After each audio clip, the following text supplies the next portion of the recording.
Hey everybody, Julie Bellardinelli, Independent Wine Ambassador with the Poissé Collection. Today I'd like to just talk to you a little bit about how to order wine in a restaurant. A lot of people find this a very intimidating task. They get serious wine anxiety when confronted with this.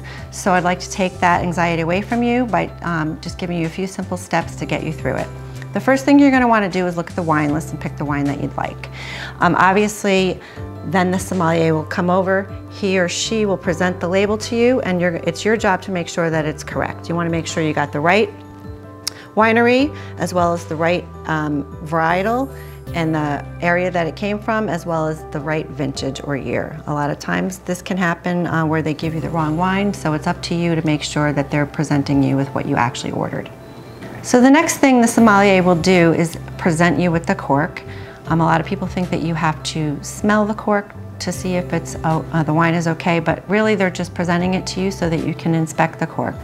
Okay, so when you inspect the cork, make sure that it's coming from the vineyard that you ordered, and you can look at the end of the cork and see some tartrate crystals. Sometimes that's not going to tell you any indication of the quality of the wine.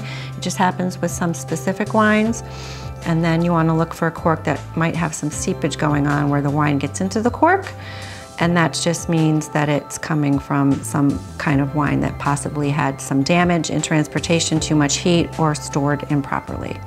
So the next thing you want to do after you've inspected the cork is sample the wine. So just give it a quick swirl and then sniff it and then sip it. And this will give you a good indication whether the wine is good or not.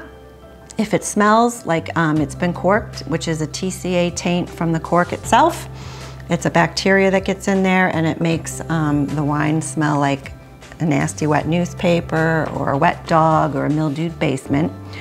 You'll know right away, it'll hit you, and then you can just tell the sommelier, and then they will test it as well and then bring you a new bottle of wine. If it has been improperly stored or transported in heat, it will taste sour and flat. And then if it gets oxidized, where the air has gotten into the bottle and kind of ruins the wine, it'll be a little cloudy and brownish and taste like vinegar and flat and tart. So if you have any of these indications when you're sampling the wine, please do tell your sommelier, and they will test it as well and either confer with you or not and bring you a new bottle. So hopefully this will take some of the intimidation away of ordering wine at a restaurant. Cheers!